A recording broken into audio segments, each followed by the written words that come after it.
ওয়া'মুর বিল মা'রুফ, বলে সৎ কাজের আদেশ দাও। ওয়ানহা আনিল মুনকার, মন্দ কাজ থেকে বিরত রাখো, বাধা প্রদান করো। সৎ কাজের আমরা আদেশ দিয়ে থাকি, কিন্তু আদেশ দিলে হবে না, ওই সৎ কাজটা আমাদের কাছে আমরা নিজেদের মধ্যে আছে কিনা সেটাও আমাদের দেখা লাগবে।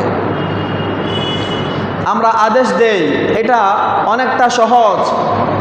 ওয়ানহা আনিল মুনকার, মন্দ কাজ থেকে বাধা প্রদান করা, এটা অনেক কঠিন কাজ।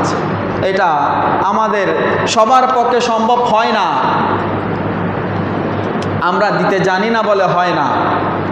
আপনার ক্ষমতা আছে, আপনার সুযোগ আছে, আপনি ওই মন্দ কাজটা বন্ধ করতে পারবেন, আপনি ওইটা বাধা প্রদান করেন।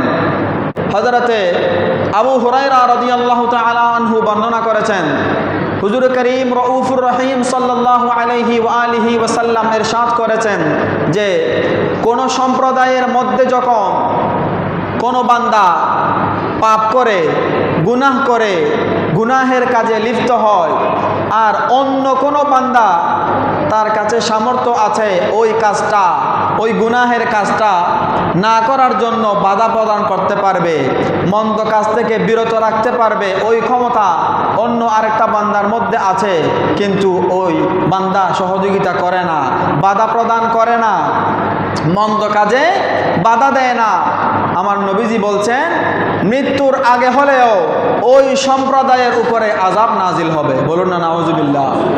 তাহলে সমাজে যখন দেখবেন কেউ একজন পাপাচারে লিপ্ত হলো, গুনাহের কাজে লিপ্ত হলো, আপনার সামর্থ্য আছে, আপনি আদর দিয়ে পারেন, আপনি মোহাব্বত দিয়ে, কথা দিয়ে, যেভাবে পারেন আপনি সংশোধন করেন, ওই মন্দ কাজ থেকে বাধা প্রদান করেন।